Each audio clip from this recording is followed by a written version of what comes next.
Hello friends, today we are going to learn about change the voice. Voice म्हटलं की त्याचे दोन प्रकार केले जातात, active voice and passive voice. Active व्हॉइसलाच आपण कर्तरी प्रयोग असं म्हणतो, तर पॅसिव्ह व्हॉइसला कर्मणी प्रयोग किंवा कर्म कर्तरी प्रयोग असंही म्हटलं जातं. तर ऍक्टिव्ह व्हॉइस म्हणजे काय, तर ज्या वेळेला वाक्यामध्ये सब्जेक्ट हा इम्पॉर्टंट असतो आणि तो वाक्याच्या स्टार्टिंगला आलेला असतो, त्यावेळेला त्या वाक्याला आपण ऍक्टिव्ह व्हॉइस असं म्हणतो, म्हणजेच कर्ता हा क्रियाशील असतो. तर पॅसिव्ह व्हॉइस मध्ये काय केलं जातं, सब्जेक्टच्या जागेवर ऑब्जेक्ट घेतला जातो आणि ऑब्जेक्टला इम्पॉर्टन्स दिलं जातं. म्हणून ऑब्जेक्ट जर वाक्याच्या स्टार्टिंगला येत असेल तर त्या वाक्याला आपण पॅसिव्ह व्हॉइस असं म्हणतो.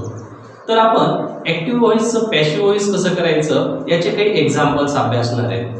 त्यामध्ये स्टार्टिंगला आपण व्हॉइस करत असताना चेंज द व्हॉइस या सूचनेनुसार वाक्य बदलत असताना प्रेझेंट टेन्सचे पॅसिव्ह व्हॉइस कसे होतात, मग पास्ट टेन्सचे कसे होतात आणि त्याच्यानंतर फ्युचर टेन्सचे पॅसिव्ह व्हॉइस कसे केले जातात याच्याबद्दल मी माहिती घेणार आहे. ऍक्टिव्ह व्हॉइसचं पॅसिव्ह व्हॉइस करत असताना या स्ट्रक्चरचा आपल्याला उपयोग होतो. ऑब्जेक्ट ऍक्टिव्हचं पॅसिव्ह करत असताना ऍक्टिव्ह व्हॉइस मध्ये जो ऑब्जेक्ट असतो तो वाक्याच्या सुरुवातीला घेतला जातो. त्यानंतर हेल्पिंग वर्ब, हे हेल्पिंग वर्ब जे घेतलं जातं हे वाक्याच्या काळानुसार बदलत राहतं. वाक्याचा काळ बदलला, हेल्पिंग वर्ब सुद्धा चेंज होतो. त्याच्यानंतर वर्बचा थर्ड फॉर्म आपण घेतो. त्याच्यानंतर वाक्यामध्ये जर कॉम्प्लिमेंट असेल तर ते घेतलं जातं. नंतर बाय हे प्रिपोजिशन लिहून वाक्याचा जो कर्ता आहे, ऍक्टिव्ह व्हॉइसचा जो सब्जेक्ट आहे त्याचंच या ठिकाणी द्वितीय विभक्ती लिहिली जाते, म्हणून त्याला मी S2 असं लिहिलेलं आहे. S2 म्हणजेच कर्त्याची द्वितीय विभक्ती, ज्याला objective case of the subject असंही म्हटलं जातं. तर आपण या ठिकाणी 3 एक्झाम्पल्स पाहणार आहे.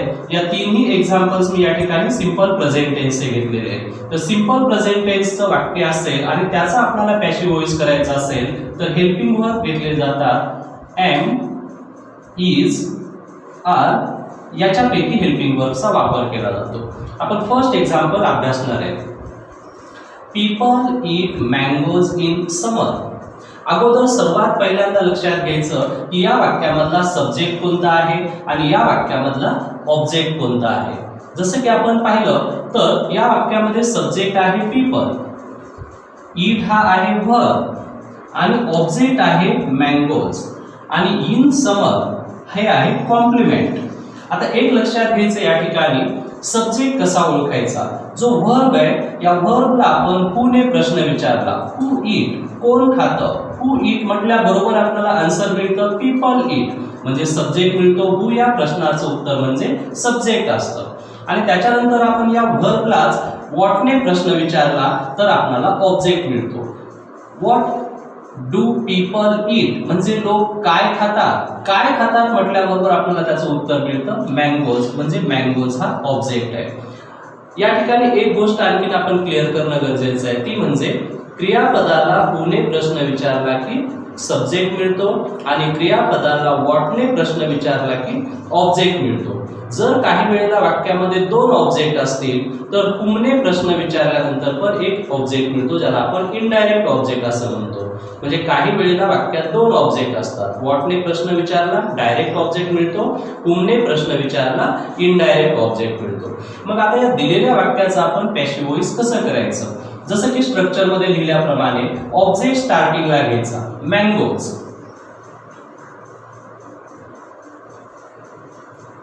त्यानंतर हेल्पिंग वर्ब. हेल्पिंग वर्ब वाक्य सिंपल प्रेझेंट टेन्स असल्यामुळे helping verb am, is, are पैकी घेतलं जातं. मँगोज हा प्लुरल सब्जेक्ट आहे, अनेक वचनी करता आहे, त्याच्यामुळे एम, इज, आर पैकी जे अनेक वचनी सहाय्यकारी क्रियापद आहे तेच आपण घ्यायचं, मँगोज आर. मग त्याच्यानंतर आपल्याला वर्बचा थर्ड फॉर्म घेतला पाहिजे. या वाक्यातला वर्ब आहे ईट, ईटचा थर्ड फॉर्म येतो इटन. त्यानंतर आपण जे कॉम्प्लिमेंट आहे ते जशाच तसं लिहू शकतो इन समर, त्यापुढे बाय आणि बाय नंतर हा जो वाक्याचा सब्जेक्ट आहे त्याची द्वितीय विभक्ती म्हणजे पीपल. पीपल हे नाउन आहे आणि नाउनची विभक्ती बदलत नाही, म्हणून बाय पीपल. आता या ठिकाणी आणखीन एक गोष्ट लक्षात घेऊ, हे बाय पीपल हे जे बाय प्लस सब्जेक्ट आहे तो आपण वाक्याच्या शेवटी लिहिलेला आहे, तो आपण वर्बच्या थर्ड फॉर्म नंतर सुद्धा लिहू शकतो, म्हणजेच त्याला आपण या ठिकाणी सुद्धा यूज करू शकतो। हेच वाक्य आणखीन कशा पद्धतीने करता येईल, mangoes are eaten by people आणि मग शेवटी complement in summer. Next example, Ramesh plays cricket on the ground. आपण प्लेज या वर्बला अगोदर व्हॉट ने प्रश्न विचारतो। प्लेज मीन्स खेळतो, व्हॉट डज रमेश प्ले, तो काय खेळतो, काय खेळतो म्हटल्यावर आपल्याला उत्तर मिळतं क्रिकेट, म्हणजे क्रिकेट हा ऑब्जेक्ट आहे तो आपण घ्यायचा स्टार्टिंगला, क्रिकेट। आता वाक्यामध्ये आपण पाहिलं या ठिकाणी वर्बचा फर्स्ट फॉर्म आहे सिंपल प्रेझेंट टेन्स, ज्या ज्या वेळेला वर्बला यस किंवा इयस हा प्रत्यय यूज केला जातो त्याही वेळेला ते वाक्य असतं सिंपल प्रेझेंट टेन्सच। म्हणून क्रिकेट सोबत येणारं एम इज आर पैकी जे हेल्पिंग वर्ब आहे, सिंपल प्रेझेंट म्हटलं की एम इज आर, क्रिकेट एक वचनी करताय म्हणून एक वचनी सहाय्यकारी क्रियापद आलं इज, क्रिकेट इज, त्यानंतर वर्बचा third form played by Ramesh, Ramesh हा जो सब्जेक्ट आहे तो येईल आता बाय रमेश, आणि मग कॉम्प्लिमेंट आपण ठेवलं on the ground, cricket is played by Ramesh on the ground. हा बाय प्लस सब्जेक्ट जो आहे तो आपण शेवटी लिहिला असता तर काय झालं असतं हे वाक्य, cricket is played on the ground by Ramesh. Next example, they don't write a letter. हे वाक्य कसं आहे, डोंट राईट म्हणजे सिंपल प्रेझेंट टेन्सच वाक्य आहे पण आहे निगेटिव्ह सेंटेन्स, मग वाक्य नकारार्थी असेल तरीही आपण काय करायचं, एम इज आर पैकीच हेल्पिंग वर्ब घ्यायचं आणि त्याच्यासोबत नॉट यूज करायला विसरायचं नाही। या दोन वाक्यामध्ये आपण पाहिलं या ठिकाणी हे पॉझिटिव्ह सेंटेन्स आहे, people eat. Next sentence, Ramesh plays, हे पॉझिटिव्ह सेंटेन्स आहे, होकारार्थी वाक्य आहे, पण थर्ड सेंटेन्स मात्र निगेटिव्ह आहे पण तेही सिंपल प्रेझेंट टेन्सच आहे। म्हणून या वाक्यामध्ये आपण बदल करत असताना पाहू, दे हा जो सब्जेक्ट आहे त्या सब्जेक्टच्या जागेवर आपल्याला ऑब्जेक्ट घ्यायचा, डोंट राईट, डोंट राईट लिहित नाही, काय लिहित नाही, अ लेटर, ऑब्जेक्ट आहे अ लेटर, आपण तो घेतला स्टार्टिंगला अ लेटर, त्यानंतर डोंट आहे म्हणजे सिंपल प्रेझेंट टेन्सच वाक्य आहे म्हणून आपण या ठिकाणी चेंज काय करणार आहे, हेल्पिंग वर्ब घेणार आहे am is are plus not, a letter singular आहे म्हणून अ लेटर इज नॉट, त्यानंतर वर्बचा थर्ड फॉर्म, राईटचा थर्ड फॉर्म रिटर्न, आणि मग या वाक्यात कॉम्प्लिमेंट नसल्यामुळे डायरेक्ट आपण बाय प्लस एस टू म्हणजे कर्त्याची द्वितीय विभक्ती घेतो। या ठिकाणी कर्ता आहे ते, दे हे प्रोनाउन आहे आणि प्रोनाउनची जी ऑब्जेक्टिव्ह केस आहे ती बदलते म्हणजे देची द्वितीय विभक्ती होते देम। आता या ठिकाणी आपण लक्षात ठेवू, वाक्याचा कर्ता हा जर सब्जेक्ट म्हणजे सब्जेक्ट हा जर नाउन असेल तर त्याची ऑब्जेक्टिव्ह केस तीच राहते, स पीपल पीपल। सेकंड सेंटेन्स मध्ये रमेश हा सब्जेक्ट आहे, सब्जेक्ट तो ऑब्जेक्टच्या जागी गेला तर रमेश नाउन, म्हणजे सब्जेक्ट हा नाउन असेल तर बाय नंतर लिहिला तरी तो तसाच नाउन मध्ये राहतो। पण या वाक्यामध्ये पाहिलं दे हे प्रोनाउन आहे, सब्जेक्ट म्हणून आलेलं दे हे प्रोनाउन आहे, ते ज्या वेळेला बाय नंतर आपण लिहितो त्याची द्वितीय विभक्ती होते देम, म्हणजेच प्रोनाउन्सचे द्वितीय विभक्ती बदलतात। त्या कशा बदलतात, आय असेल तर मी होतं, ही च हिम होतं, सी हर होतं, वी च अस होतं, यू असेल तर यू हेच राहतं, इट असेल तर इट आणि दे असेल तर देम। पुढील एक्झाम्पल्स सिंपल पास्ट टेन्सचे आहेत। तर सिंपल पास्ट टेन्सचं पॅसिव्ह वॉइस करत असताना आपण हेल्पिंग वर्बचा वापर करतो ते म्हणजे वॉज आणि वेअर। सिंपल पास्ट टेन्सचा पॅसिव्ह करताना जर सब्जेक्ट म्हणून आपण सिंग्युलर सब्जेक्ट घेतला तर वॉज हेल्पिंग वर्ब यूज करायचं आणि प्लुरल सब्जेक्ट असेल तर वेअर हे हेल्पिंग वर्ब यूज करायचं। त्यासाठी आपण या काही एक्झाम्पल्सचा वापर करणार आहे। परत या ठिकाणी मी सांगतो हेल्पिंग वर्बच्या फक्त जागेवर आपल्याला वॉज आणि वेअर याच्यापैकीच वापर करायचा। सिंपल प्रेझेंट टेन्स असेल एम इज आर पैकी helping verb, simple past tense असेल तर वॉज वेअर पैकी helping verb. Structure same, object स्टार्टिंगला येईल, त्यानंतर हेल्पिंग वर्ब, त्यानंतर एम बी थर्ड, मग कॉम्प्लिमेंट घ्या, त्यानंतर बाय आणि बाय नंतर कर्त्याची विभक्ती म्हणजेच S2. First example, a baker changed my life. या वाक्यामध्ये चेंज्ड हा जो वर्ब आहे तो सेकंड फॉर्म मध्ये आहे, म्हणजेच हे वाक्य आहे सिंपल पास्ट टेन्स. आता या सिंपल पास्ट टेन्सचं पॅसिव्ह व्हॉइस करत असताना सब्जेक्ट जो आहे अ बेकर याच्या जागेवर आला पाहिजे ऑब्जेक्ट माय लाईफ. चेंज्ड बदललं, काय बदललं? माझं जीवन. माय लाईफ म्हणजे माय लाईफ हा ऑब्जेक्ट आहे, आपण त्याला स्टार्टिंगला घेतलं माय लाईफ. त्यानंतर सिंपल पास्ट टेन्सचं वाक्य असल्यामुळे वॉज वेअर पैकी हेल्पिंग वर्ब यूज करायचं, my life was. Next main वर्बचा थर्ड फॉर्म चेंज्ड, बाय आणि बाय नंतर वाक्याचा सब्जेक्ट म्हणजेच कर्ता घ्यायचा. कर्ता पुन्हा नाउन आहे म्हणून तेच लिहायचं a baker. My life was changed by a baker. Next example, he did not sing a song. He did not sing songs. या वाक्यामध्ये हे वाक्य दिलेलं पॉझिटिव्ह होकारार्थी आहे, तर हे नेक्स्ट एक्झाम्पल निगेटिव्ह आहे. ज्या ज्या वेळेला वाक्यामध्ये डिड नॉट येतं त्यावेळेला ते वाक्य सिंपल पास्ट टेन्सच वाक्य असतं. मग सिंपल पास्ट टेन्सचं वाक्य असल्यामुळे परत आपण सब्जेक्ट ही आहे त्याच्या ऐवजी आपण काय करणार आहे ऑब्जेक्ट, त्याच्या जागेवर घेतला ऑब्जेक्ट सॉंग्स. सॉंग्स हा प्लुरल, आता ऑब्जेक्ट जो आहे सब्जेक्टच्या जागी आल्यामुळे हा प्लुरल सब्जेक्ट झाला. सॉंग्स सोबत येणारं प्लुरल हेल्पिंग वर्ब आहे वेअर, म्हणून सॉंग्स वेअर. आणि वाक्य नकारार्थी असल्यामुळे नॉट. Songs wear not. त्यानंतर वर्बचा थर्ड फॉर्म सिंग, याचा थर्ड फॉर्म येतो संग. पुढे बाय आणि बाय नंतर वाक्याचा कर्ता हा पुन्हा सर्वनामात आहे, हे प्रोनाउन आहे ही, म्हणून हीची द्वितीय विभक्ती येते हिम. या ठिकाणी सी असतं तर आपण इथं हर लिहिलं असतं, दे असतं देन. अशा पद्धतीने प्रोनाउन्स हे या ठिकाणी चेंज होऊन येतात. Third example, I offered him a peeled banana. हे वाक्य पाहिलं तर या वाक्यामध्ये दोन ऑब्जेक्ट आहेत. आय ऑफर्ड मी दिलं, काय दिलं? अ पील्ड बनाना हा एक ऑब्जेक्ट आहे. आणि कोणाला दिलं? whom did I offer? कोणाला दिलेलं आहे? him हा एक ऑब्जेक्ट आहे. हे दोन ऑब्जेक्ट आहेत. तर अ पील्ड बनाना हा डायरेक्ट ऑब्जेक्ट आहे आणि हिम हा इनडायरेक्ट ऑब्जेक्ट आहे. म्हणजे व्हॉटने प्रश्न विचारला तर डायरेक्ट ऑब्जेक्ट मिळतो आणि whomने प्रश्न विचारला तर इनडायरेक्ट ऑब्जेक्ट मिळतो. ज्या वेळेला एखाद्या वाक्यामध्ये दोन ऑब्जेक्ट असतात तर आपण त्याचे दोन वाक्य बनवू शकतो.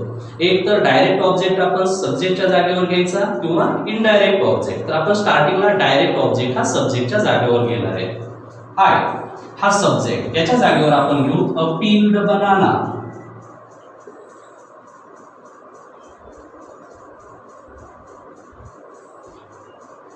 सब्जेक्टच्या जागेवर आला ऑब्जेक्ट. त्यानंतर वाक्याच्या काळानुसार हेल्पिंग वर्ब घ्यायचं. Past tense simple past tense वाक्य असल्यामुळे वॉज वेअर पैकी हेल्पिंग वर्ब येतं या ठिकाणी वॉज.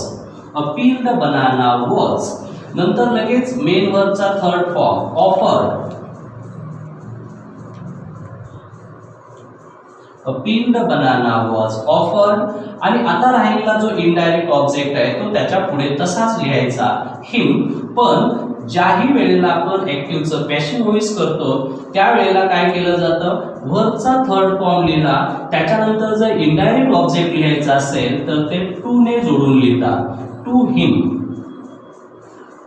आणि नंतर बाय आणि बाय नंतर हा जो वाक्याचा कर्ता आहे ऍक्टिव्ह व्हॉइसचा कर्ता आहे आय, त्याची द्वितीय विभक्ती येते me. A peeled banana was offered to him by me. म्हणजे दोन ऑब्जेक्ट असतील, एक ऑब्जेक्ट आला सब्जेक्टच्या जागेवर आणि दुसरा ऑब्जेक्ट हा एमबी थर्ड नंतरच लिहिला जातो. आणखीन एक याचं उत्तर आपल्याला करता येतं. इनडायरेक्ट ऑब्जेक्ट जर आपण सब्जेक्टच्या जागेवर घ्यायचा ठरवला तर इनडायरेक्ट ऑब्जेक्ट म्हणजेच कोणताही ऑब्जेक्ट असेल तर तो नेहमी द्वितीय विभक्तीत असतो.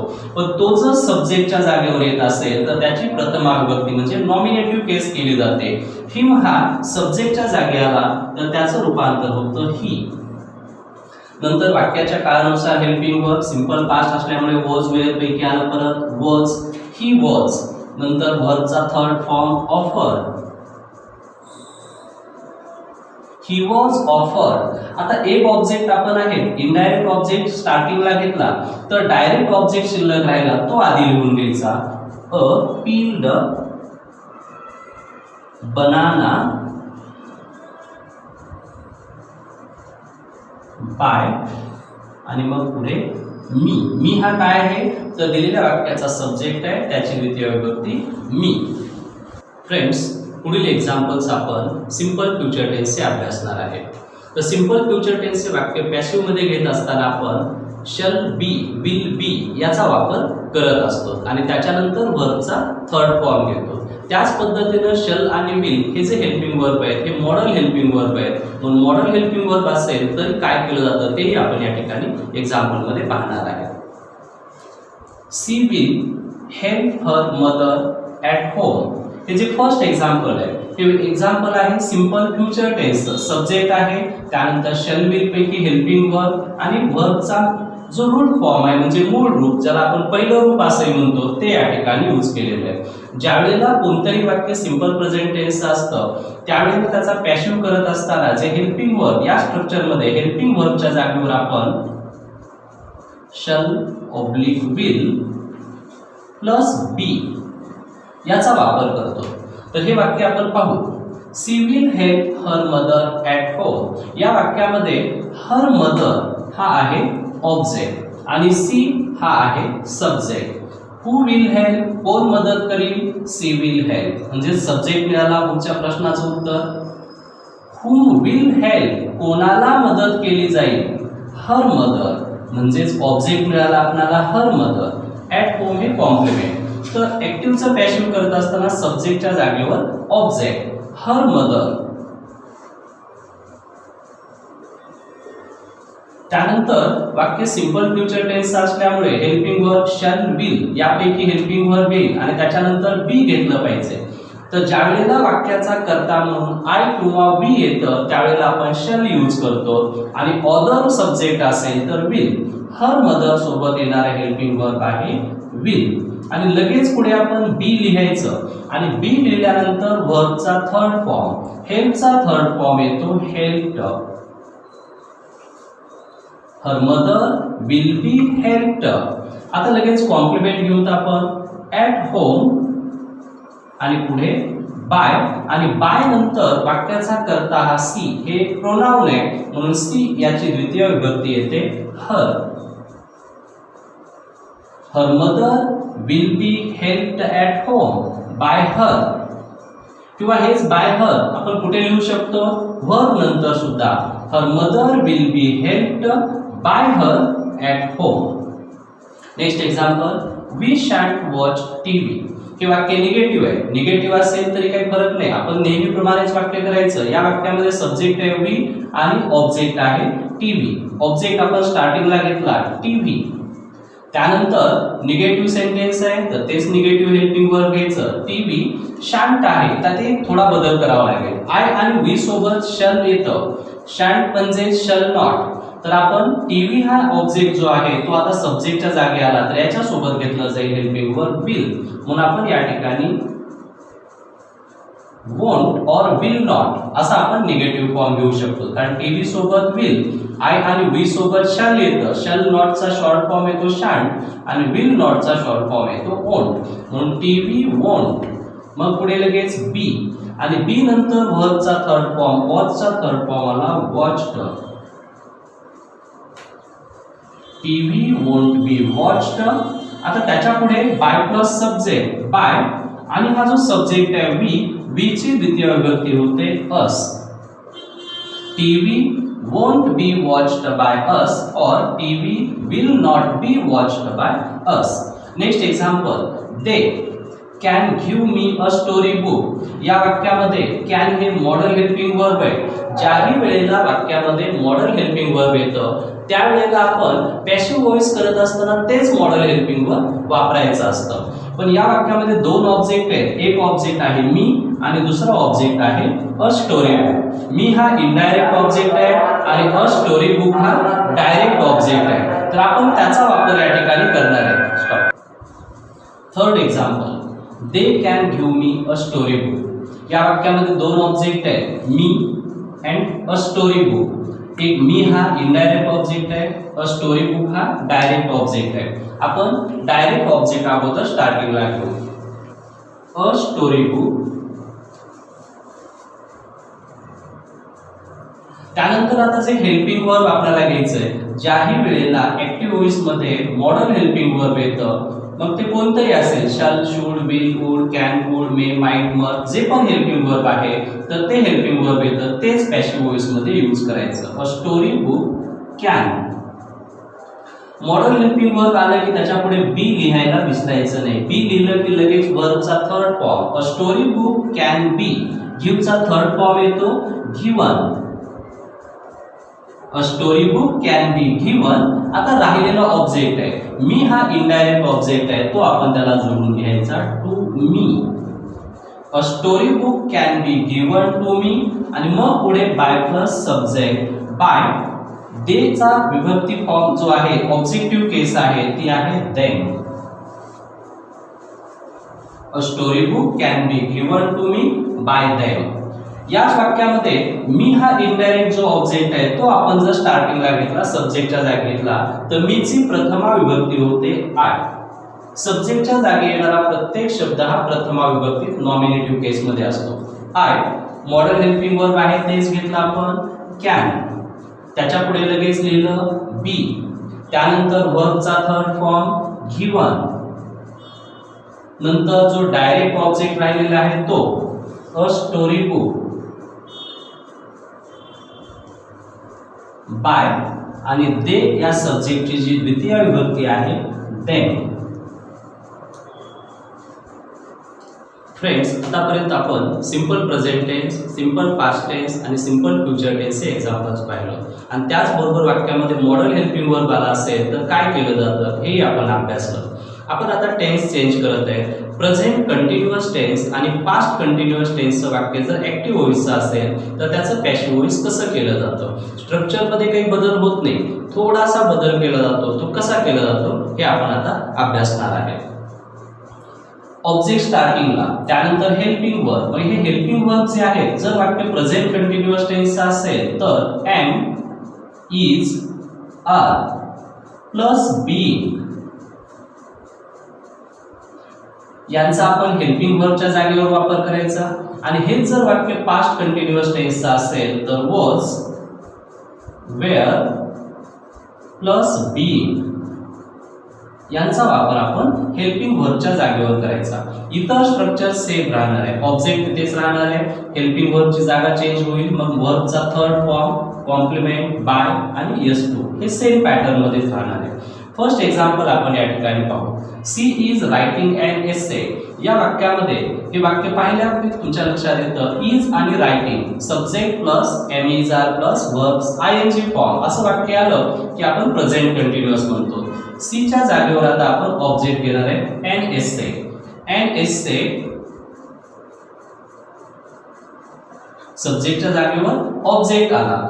ऑब्जेक्ट हा सुद्धा कसा आहे, सिंग्युलर आहे. एन एसे म्हणून याच्यासाठी येणारं वाक्य म्हणजे हेल्पिंग वर्ब जे असेल ते एम इज आर पैकी असेल, कारण फर्स्ट एक्झाम्पल जे आहे ते प्रेझेंट कंटिन्युअस टेन्स आहे. एन एसे इज आणि मग लगेच पुढे बीइंग.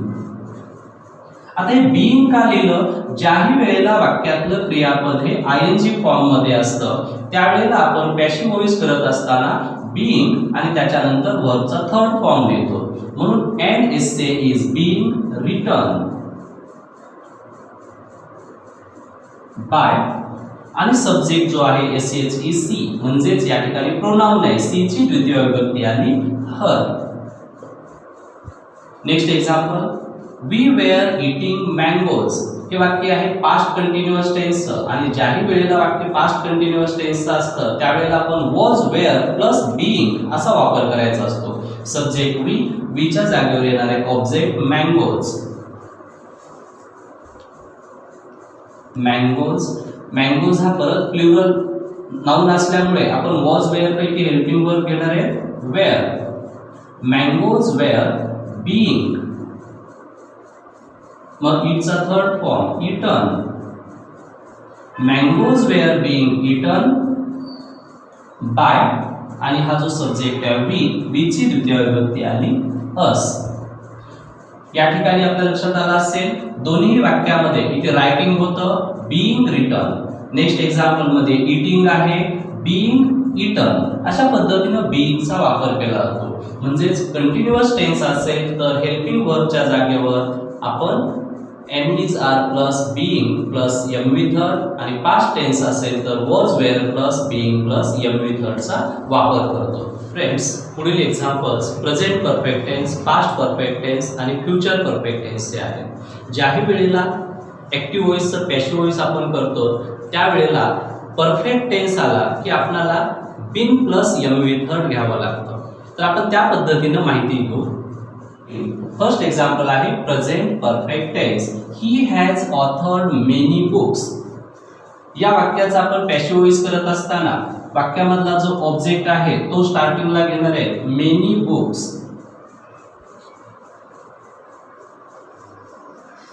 मेनी बुक्स वाक्य आहे प्रेझेंट परफेक्ट टेन्स, त्याच्यामुळे येणारे हेल्पिंग वर्ब असेल हॅव हॅज प्लस बीन. म्हणून मेनी बुक्स अनेक वचन असल्यामुळे आपण घेतलं हॅव, त्याच्या पुढे लिहिलं been. Many books have been, आणि लगेच वर्बचा थर्ड फॉर्म ऑथर्ड. पुढे बाय, आणि बाय नंतर जो सब्जेक्ट आहे ही, याची द्वितीय विभक्ती आली him. Many books have been authored by him. Have been or has been. Subject जर सिंग्युलर असेल तर has been, आणि प्लुरल असेल तर have been.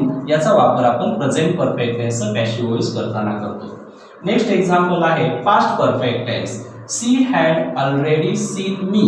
या वाक्यामध्ये ऑब्जेक्ट आहे मी, तो द्वितीय विभक्तीत आहे, तो सब्जेक्टच्या जागी आला तर त्याचं होणार आहे आय. त्यानंतर पास्ट परफेक्ट टेन्सचं पॅसिव्ह व्हॉइस करत असताना हॅडचाच वापर होतो, आणि मग पुढे येतं बीन. म्हणून आपण आय हॅड, पण या हॅडच्या नंतर ऑलरेडी हे एक ऍडव्हर्ब आलेलं आहे, म्हणून आपण काय करणार आहे ते जशाच तसं घेतो. I had already. I had already, आणि मग बीन वर्बचा थर्ड फॉर्म सीन. पुढे बाय, आणि बाय नंतर वाक्याचा कर्ता सी, त्याची द्वितीय विभक्ती her. I had already been seen by her. या ठिकाणी एक गोष्ट क्लिअर झाली, हे जे बीन आहे हे वर्बचा जो थर्ड फॉर्म आहे त्याच्या अगोदर वापरलं जातं. Next example future perfect tense. Subject आहे वी, आणि याच्यामध्ये ऑब्जेक्ट आहे द नेचर. द नेचर हा ऑब्जेक्ट आपण आता सब्जेक्टच्या जागी घेणार आहे. The nature. The nature future tense असेल आणि तोही परफेक्ट फ्युचर टेन्स असेल तर त्यावेळेला shall have, will have plus been असं वापरलं जातं. The nature will have been. मग वर्बचा third form saved. The nature will have been saved by, आणि बाय नंतर जो सब्जेक्ट आहे वी, त्याची द्वितीय विभक्ती us. The nature will have been saved by us. Present perfect tense असेल have has plus been, हे हेल्पिंग वर्ब वापरलं जातं. पास्ट परफेक्ट टेन्स असेल had plus been, याचा वापर केला जातो. तर फ्युचर परफेक्ट टेन्स असेल shall have or will have plus been, यांचा वापर आपण पॅसिव्ह व्हॉइस करत असताना करत असतो. फ्रेंड्स, पुढील काही एक्झाम्पल्स आपण इम्पेरेटिव्ह सेंटेन्सचे अभ्यासणार आहेत. इम्पेरेटिव्ह सेंटेन्स म्हणजे आज्ञार्थी वाक्य. तर आज्ञार्थी वाक्य कसं ओळखायचं? आज्ञार्थी वाक्याची सुरुवात ही मेन वर्बने झालेली असते, आणि तेच वाक्य जर निगेटिव्ह असेल तर डोंट प्लस मेन वर्बने त्या वाक्याची सुरुवात झालेली असते. मग आज्ञार्थी वाक्याचं पॅसिव्ह व्हॉइस करत असताना आपण एका नवीन स्ट्रक्चरचा अभ्यास करत असतो. लेट, आज्ञार्थी वाक्याच्या पॅसिव्हची स्टार्टिंग होते लेटने. लेट प्लस ऑब्जेक्ट, त्यानंतर आपण घेतो plus M with her, then complement. जसं की आपण या ठिकाणी पाहू, एक एक्झाम्पल मी इथे लिहिलेलं आहे. लेट स्ट्रक्चर पहा, लेट त्यापुढे ऑब्जेक्ट, त्यापुढे बी झाले की लगेच एमव्ही थर्ड, आणि मग जर वाक्यामध्ये कॉम्प्लिमेंट असेल तर ते कॉम्प्लिमेंट घेतलं जातं. आणि हे आज्ञार्थी वाक्य जर नकारार्थी असेल तर काय बदल होतो, लेट त्यानंतर ऑब्जेक्ट, आणि हे जे बी आहे या बीच्या जागेवर येतं नॉट बी, एमव्ही थर्ड आणि कॉम्प्लिमेंट. आपण एक्झाम्पल्स कडे लगेच येणार आहे. अवॉइड निगेटिव्ह थॉट्स, या वाक्यामध्ये अवॉइड हा मेन वर्ब आहे, मेन वर्बने स्टार्ट झाली वाक्य आहे इम्पेरेटिव्ह सेंटेन्स, आज्ञार्थी वाक्य, आणि याच्यातला ऑब्जेक्ट आहे निगेटिव्ह थॉट्स. त्याला आपल्याला घ्यायचं आहे आता लेट नंतर. आज्ञार्थी वाक्याच्या पॅसिव्हची स्टार्टिंग लेट, त्याच्यानंतरचा object negative thoughts, let negative thoughts, लगेच ऑब्जेक्ट झाला की पुढे आपण बी घेतोय, बी, त्यानंतर वर्बचा third form avoided, let negative thoughts be avoided. That means let plus object, object plus b, b plus mv third, आणि पुढे कॉम्प्लिमेंट असेल तर तो लिहिला जातो. Next example, don't raise such dust, हे मात्र वाक्य निगेटिव्ह आहे, डोंट ने स्टार्ट झालं आणि पुढे रेज हा वर्ब आहे आणि सच डस्ट हा ऑब्जेक्ट आहे. निगेटिव्ह सेंटेन्स असेल तरी सुद्धा आपल्याला काही घाबरण्याचं कारण नाही. लेट स्टार्टिंगला घ्यायचं, त्यानंतर ऑब्जेक्ट घ्यायचा such dust, let such dust. आता आपण या ठिकाणी जे बी लिहिणार आहे बी प्लस एमव्ही तर बी च्या ऐवजी निगेटिव्ह सेंटेन्स असल्यामुळे आपण नॉट बी लिहायला विसरायचं आहे, नॉट बी. आता हे नॉट बी लिहिल्यामुळे डोंटचं काम संपलं, डोंट निघून गेलं, लगेच पुढे वर्बचा third form raised, let such dust not be raised. अशा पद्धतीने निगेटिव्ह सेंटेन्स असेल तर त्याचं पॅसिव्ह व्हॉइस केलं जाईल, फक्त बीच्या जागेवर आलं not be. Third example, give me your car, याच्यामध्ये पुन्हा दोन ऑब्जेक्ट आले, एक मी आहे, हा आहे इनडायरेक्ट ऑब्जेक्ट, आणि युअर कार आहे डायरेक्ट ऑब्जेक्ट. आज्ञार्थीच वाक्य घेऊन स्टार्ट झालेलं असल्यामुळे आता याचं पॅसिव्ह व्हॉइस करत असताना सुद्धा आपण लेटने स्टार्ट करायचं. लेट, लेट नंतर लगेच ऑब्जेक्ट, समजा आपण हा इनडायरेक्ट ऑब्जेक्ट स्टार्टिंगला घेतला तर तो मी जशाच तसा घ्यायचा, त्याची प्रथमा विभक्ती इथे करायची नाही, कारण लेट नंतर हे द्वितीय विभक्तीतलंच नाउन किंवा प्रोनाउन लिहिलं जातं. लेट मी, त्यापुढे बी, लगेच वर्बचा third form given, let me be given, आणि आता राहिलेला ऑब्जेक्ट जो आहे युअर कार. हेच वाक्य आणखीन एका पद्धतीने करता येतं. लेट हा जो डायरेक्ट ऑब्जेक्ट आहे तो आपण घेतला your car, let your car, त्यानंतर बी, आणि मग एमव्ही थर्ड, गिव्हचा थर्ड फॉर्म गिवन, आणि हा जो मी इनडायरेक्ट ऑब्जेक्ट आहे तो टू ने जोडून लिहायचा, to me, let your car be given to me. म्हणजे या वाक्यामध्ये तुमच्या लक्षात आलेलं असेल, आज्ञार्थी वाक्याचं पॅसिव्ह व्हॉइस करत असताना त्याची स्टार्टिंग करायची लेटने, लेट नंतर घ्यायचा ऑब्जेक्ट, ऑब्जेक्ट नंतर वाक्य होकारार्थी असेल तर बी आणि नकारार्थी असेल तर नॉट बी, त्याच्या पुढे वर्बचा थर्ड फॉर्म आणि राहिलेलं वाक्य म्हणजेच कॉम्प्लिमेंट देऊन फुल स्टॉप द्यायचा. फ्रेंड्स, आपण पुढील दोन वाक्य जे अभ्यासणार आहेत, पॅसिव्ह व्हॉइसचं ऍक्टिव्ह व्हॉइस मध्ये रूपांतर कसं केलं जातं हे अभ्यासणार आहेत. तर याच्यामध्ये एक गोष्ट आधी लक्षात घ्यायची, दिलेलं वाक्य पॅसिव्ह व्हॉइसचं आहे की नाही हे आपल्याला समजलं पाहिजे, आणि मग ऍक्टिव्ह व्हॉइस करताना काय करायचं. तर काही जास्त अवघड त्याच्यामध्ये नाहीये, अतिशय सोप्या पद्धतीने आपण ते समजू शकतो. वाक्याच्या सुरुवातीला जर ऑब्जेक्ट असेल तर ते वाक्य पॅसिव्ह व्हॉइसचं आहे, आणि वाक्याच्या सुरुवातीला जर सब्जेक्ट असेल तर ते वाक्य ऍक्टिव्ह व्हॉइसचं आहे. त्याचबरोबर आपण हेल्पिंग वर्बच्या सहाय्याने सुद्धा ही गोष्ट समजून घेऊ शकतो. Am is are plus MV third असेल, was were plus MV third, shall be will be plus MV third, त्याच्यानंतर being plus MV third, been plus MV third, अशी जर वाक्यांची रचना असेल, बी प्लस एमव्ही थर्ड अशी वाक्यांची रचना असेल तर ते वाक्य असतात पॅसिव्ह व्हॉइसचे. आता त्याचं ऍक्टिव्ह व्हॉइस करत असताना आपण काय केलं पाहिजे. ऍक्टिव्ह व्हॉइस मध्ये वाक्याच्या स्टार्टिंगला सब्जेक्ट असतो तर तो आपण सब्जेक्ट घेतला पाहिजे. तर आपण काही दोन एक्झाम्पल्स कडे पाहणार आहे. His work had been finished. या वाक्यामध्ये हॅड बीन आणि पुढे फिनिश्ड हा वर्बचा थर्ड फॉर्म आलेला आहे, म्हणजे ऑब्जेक्ट स्टार्टिंगला आहे हिज वर्क, म्हणजे काय फिनिश केलेलं आहे हिज वर्क, पण कोणी फिनिश केलं हे दिलेलं नाही. मग या ठिकाणी बाय प्लस सब्जेक्ट असतो, पण काही वेळेला बाय प्लस सब्जेक्ट न देता एक्झामिनर्स किंवा परीक्षेमध्ये आपल्याला असा काही प्रश्न विचारला जातो, rewrite the sentence beginning with he किंवा rewrite the sentence beginning with they, अशा पद्धतीने प्रश्न विचारतात. मग स्टार्टिंगला ही घ्या म्हटलं तर आपण ते स्टार्टिंगला घ्यायचं ही, म्हणजेच सब्जेक्ट आपण घेतला. आता पुढे आपल्याला या वाक्याचा काळ ओळखणं गरजेचं असतं. दिलेल्या वाक्यामध्ये पाहायचं had been plus MV third असेल, पास्ट परफेक्ट टेन्स असतो.